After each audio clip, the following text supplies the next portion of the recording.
Iran में एक व्यापक जन विद्रोह हो गया है। कई शहरों में, सैकड़ों शहरों में हज़ारों लोग मारे गए हैं। क्या कारण है इस विद्रोह के? आप मुझे बता सकते हैं कि 2014 के लोकसभा चुनाव को ऐसे एक मील के पत्थर के रूप में क्यों देखा जाता है? प्रयागराज से अगर आप पटना आए होंगे, ट्रेन से आए होंगे शायद। जी सर। कौन कौन से जिले आए बीच में?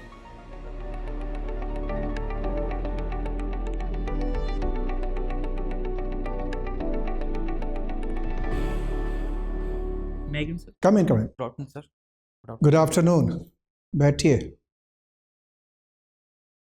अपना नाम बताए बगैर अपने बारे में कुछ बताइए ताकि बात शुरू कर सकें। जी, मैं प्रयागराज उत्तर प्रदेश का रहने वाला हूँ। मैंने इलेक्ट्रॉनिक्स इंजीनियरिंग में अपना बीटेक किया हुआ है उत्तर प्रदेश टेक्निकल यूनिवर्सिटी से। मेरी हॉबी सर क्रिकेट खेलना और देखना है, और बीपीएससी में सर मेरा ऑप्शनल सब्जेक्ट ज्योग्राफी है।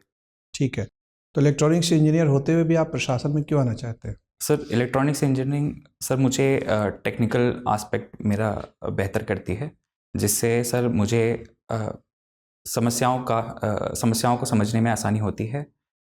एज ए इंजीनियर सर मुझे सॉरी सर। कोई नहीं, ये बताइए कि क्या बिहार में कोई विशेष आर्थिक क्षेत्र है, special economic zone? Special economic zone? Sorry sir, इसके बारे में जानकारी नहीं है। कोई जानकारी नहीं है। बिहार में कितने डिवीजन्स हैं, संभाग? सर 9 संभाग हैं। और 9 के मुख्यालय आप बता पाएंगे? जी सर। बताइए। सर मगध का गया है, गया जी है, और पटना का पटना है, दरभंगा का दरभंगा है, कोसी का सहरसा है, और पूर्णिया का पूर्णिया है, मुंगेर का मुंगेर है, और भागलपुर का भागलपुर है, तिरहुत का सर पश्चिमी चंपारण है, और सॉरी मुजफ्फरपुर है, और मैं अभी यही है। अभी बिहार सरकार ने 1 महीने पहले 11 नए टाउनशिप बनाने की घोषणा की है। जी सर। क्या आपको पता है कि ये कौन से 11 टाउनशिप बनेंगे, किन शहरों में? सर अभी इसके बारे में जानकारी नहीं है सर। ईरान में एक व्यापक जन विद्रोह हो गया है।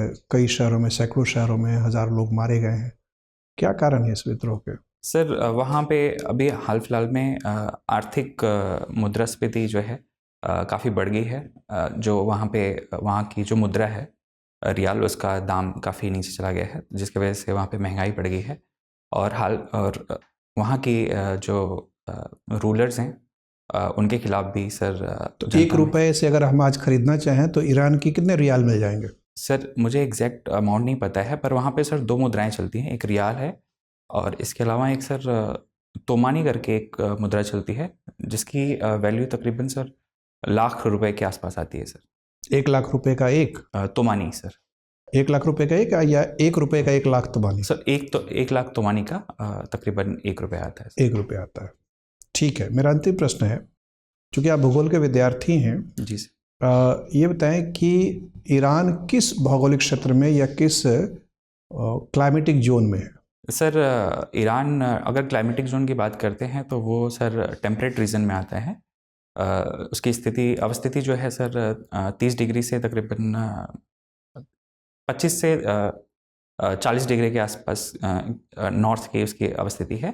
तो उस आधार पे सर उसकी जो क्लाइमेट है वो टेम्परेट रीजन में आता है। और वहीं सर अगर हम जियोपॉलिटिकल बेसिस पे देखें तो उसकी अवस्थिति सर मिडिल ईस्ट क्षेत्र में बोला जाता है सर।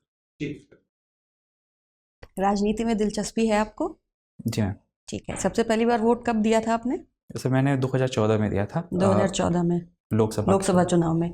2014 का जो लोकसभा चुनाव है वो भारत की राजनीति में बहुत सारे परिवर्तन लाने वाला साबित हुआ था। आप मुझे बता सकते हैं कि 2014 के लोकसभा चुनाव को ऐसे एक मील के पत्थर के रूप में क्यों देखा जाता है? एक तो वजह है कि पहली बार एक पूर्ण बहुमत से नॉन कांग्रेस की सरकार आई थी, और दूसरा है कि एक अभी तो मैं ये रिकॉल कर पा रहा हूं। अच्छा ठीक है, कोई बात नहीं। बिहार के चुनाव जो भी हुए थे, बिहार के चुनावों पर भी आपने देखा ही होगा, आपने उसके बारे में पढ़ा भी होगा। ऐसा कहा गया है कि बिहार का जो विधानसभा चुनाव था उसमें जो महिलाएं थी वो ज़्यादा बड़ी किंग मेकर साबित हुई पुरुषों की तुलना में। जी। क्यों कहा गया ऐसा? मैम इस बार सभी दलों ने महिलाओं को ज़्यादा उम्मीदवार बनाया है पिछली चुनाव की तुलना में, और इस बार महिलाएं पिछली चुनाव के तुलना में ज़्यादा चुन के भी आई हैं। और नहीं, आप मेरा सवाल नहीं समझे। किंग मेकर किसको कहते हैं? किंग मेकर उन्हें कहते हैं जो मैम जो सरकार बनाने की क्षमता रखते हैं। जो राजा का निर्माण करते हैं, जो राजा को बनाते हैं। तो जो महिला वोटर थी जी मैम, मैं वो ज़्यादा महत्वपूर्ण साबित हुई। क्यों? जी, इस बार महिलाओं ने ज़्यादा संख्या में वोट किया है पुरुषों की अपेक्षा।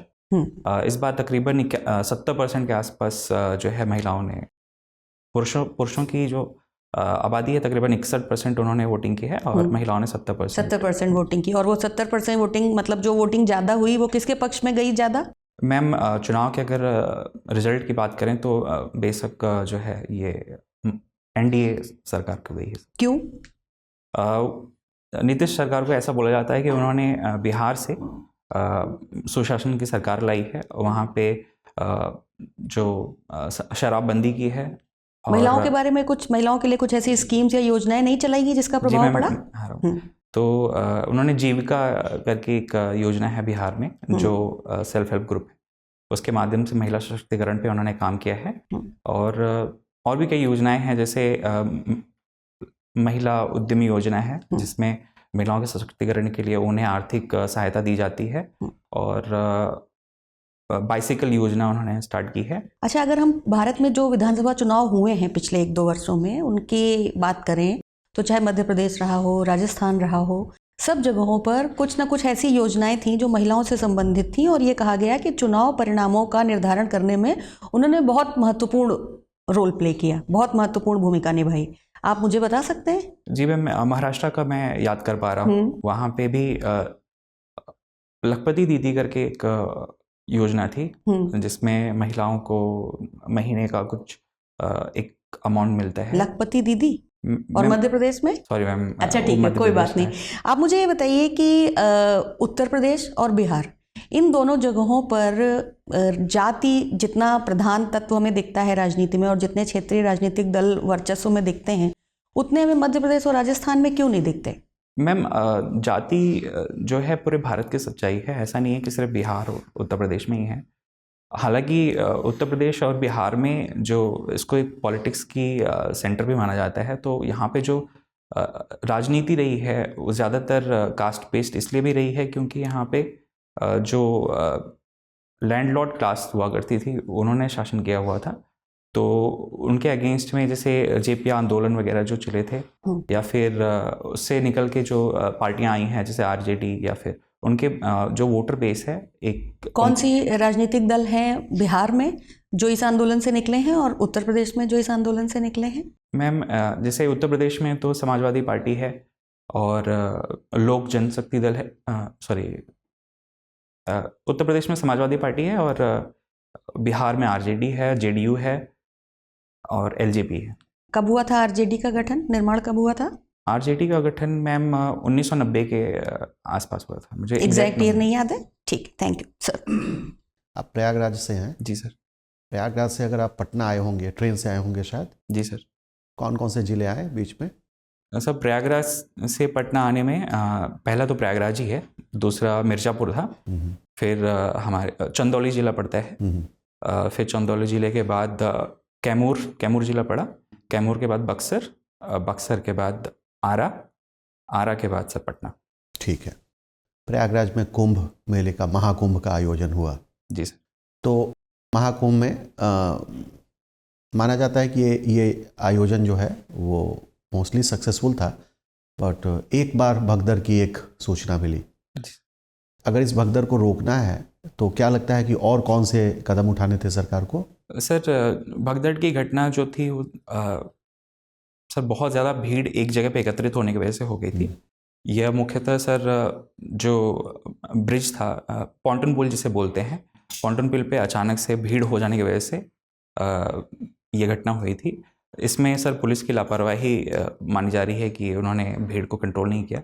तो सर मुझे लगता है कि भीड़ कंट्रोल करने के लिए जो पहले से ही व्यवस्था है उस दिन सर अनदेखी की गई थी। तो मुझे लगता है सर लापरवाही एक है वो, और दूसरा सर हम एआई का इस्तेमाल कर सकते हैं भीड़ को नियंत्रित करने के लिए, जैसे हम स्मार्ट ट्रैफिक में भी करते हैं कि अगर। ठीक है, ठीक। प्रयागराज का जो नाम परिवर्तन हुआ है इससे आप सहमत हैं? जी सर, यह वैधानिक तौर पे ही किया गया है और वहाँ की जनता। जनमत क्या है? प्रयागराज की जनता क्या सोचती है? सर प्रयागराज की जनता सर इसमें मुख्य रूप से अगर देखें जो हिंदू आबादी है वो उसको इलाहाबाद को प्रयागराज ही बोलती आई है, और इसकी सर वैदिक सर महाजनपद काल में भी इसको प्रयागराज ही बोला जाता था। तो सर मैं इससे सहमत हूँ सर। ठीक है, भारत का बजट पेश किया जाना है, हाल ही में आने वाला है, किस तिथि को ये आना निर्धारित हुआ है? सर सामान्यतः सर 1 फरवरी को ही आता है।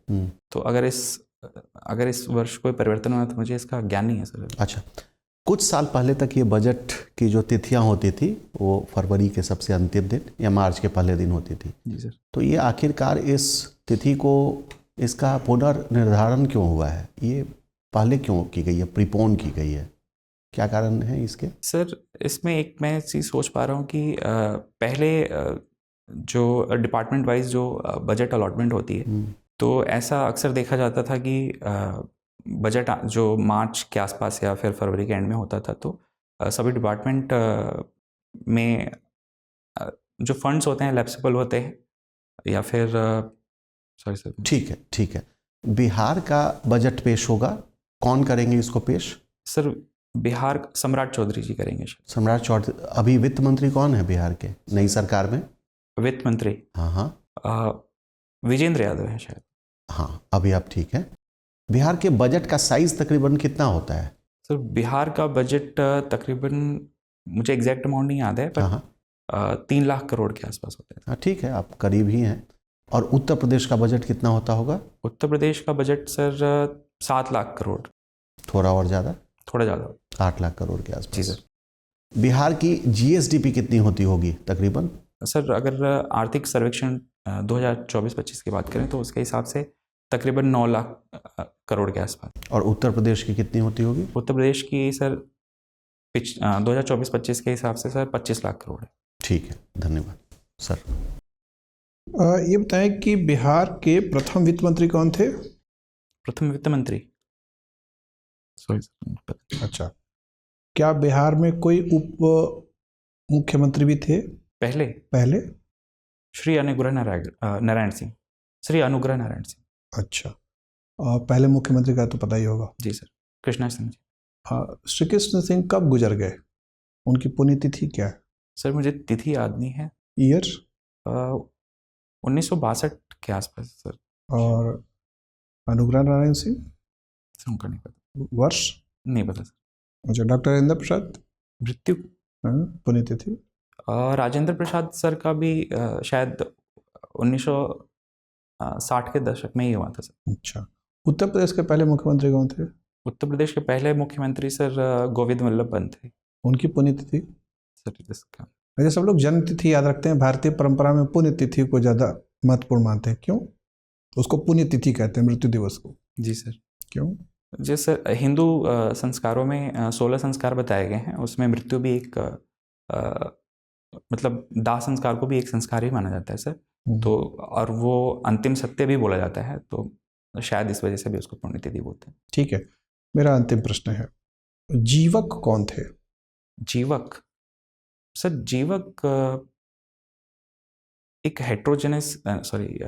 हेट्रोडॉक्स फिलॉसफी के शायद जनक थे। नहीं सॉरी सर, वो शायद सर चिकित्सक थे। चिकित्सक थे? जी सर। कब? ये बिंबिसार के समय में थे। ठीक है, किस बात के लिए उनको मध्य प्रदेश में लोग याद जी करते हैं? सर, इनको भेजा गया था बिंबिसार द्वारा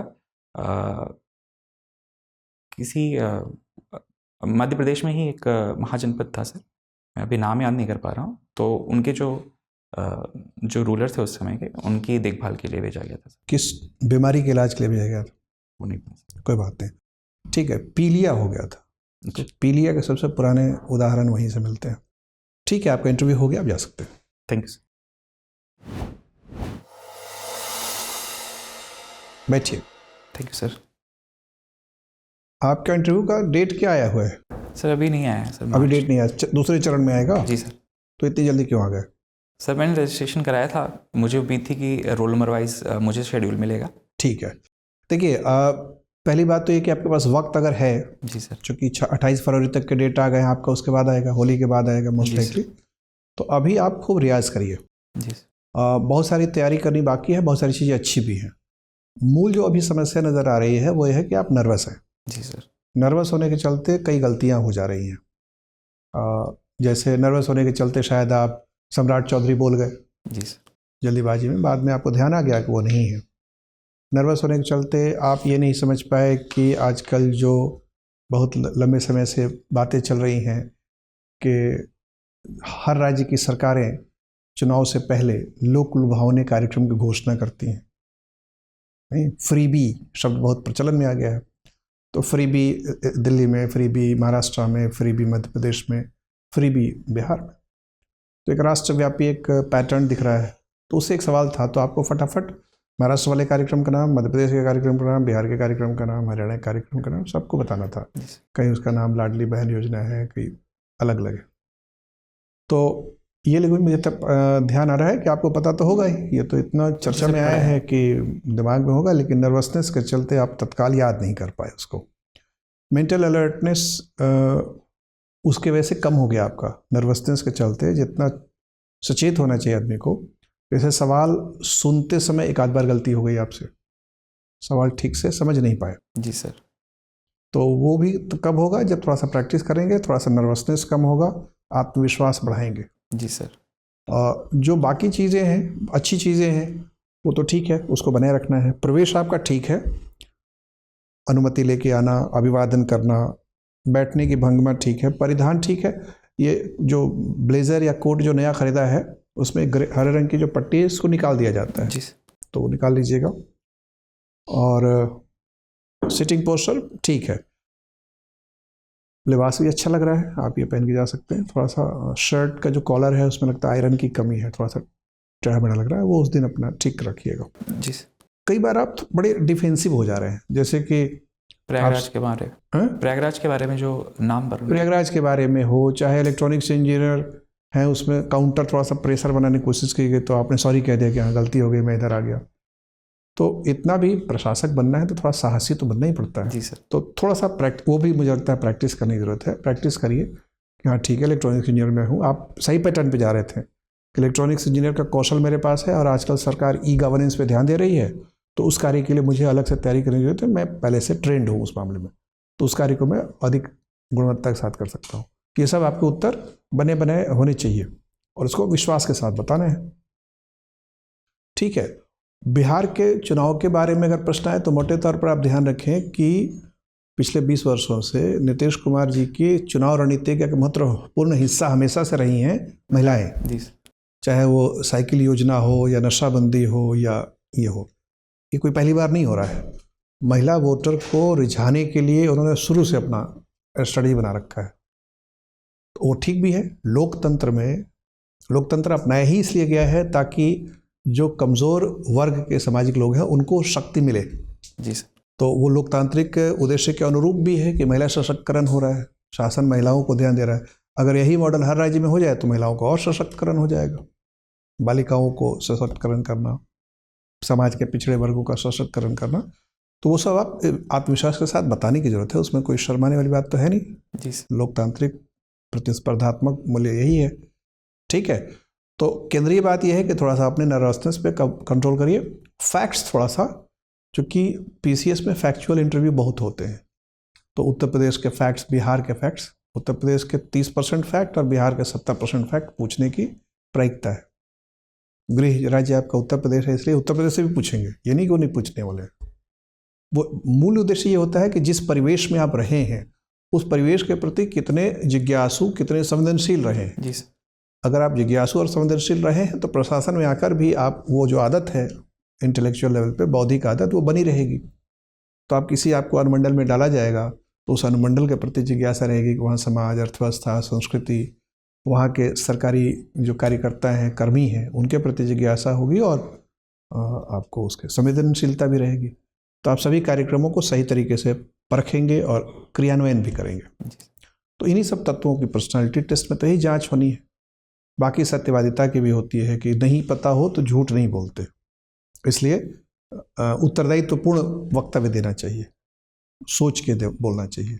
तो कभी कभी अगर लगे कि कोई फैक्ट तत्काल याद नहीं आ रहा है तो 2-4 सेकंड लेके सोच लीजिए, और फिर भी नहीं याद है तो माफ़ी मांग लीजिए, लेकिन गलत बयानी नहीं करना है।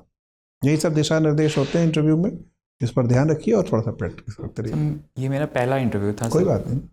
और सर आवाज़ वही नर्वसनेस के चलते थोड़ी सी आवाज़ दबी हुई लग रही है, इसलिए केंद्रीय बात तो वही है कि आत्मविश्वास बढ़ाइए, और आत्मविश्वास बढ़ेगा वही जब फैक्ट हाथ में रहता है। ऐसे डर लगता है ना कि पता नहीं ये पूछ लेंगे तो मैं क्या नहीं बोलूँगा। सर, पहला इंटरव्यू था, शायद इस वजह से नर्वसनेस ज़्यादा। होगा, हाँ ऐसा हो सकता है, इसलिए मैंने कहा रियाज करना पड़ेगा आपको। ठीक है, और कुछ? बस वही दो ही इशू था सर कि हाँ बस थोड़ा सा प्रैक्टिस करिए, थोड़ा सा फैक्ट पढ़ते रहिए। बिहार के बारे में जितनी जाने, चूंकि भूगोल के विद्यार्थी तो बिहार का पूरा भूगोल ठीक से पढ़िए, छोटे छोटे टुकड़ों में जिला। अब जैसे कभी कभी, अब जैसे आपने तिरहुत का बोल दिया पश्चिमी चंपारण, सर मुजफ्फरपुर था। हाँ तो बाद में आपको ध्यान आ गया कि पश्चिमी चंपारण तो अलग जिला ही है।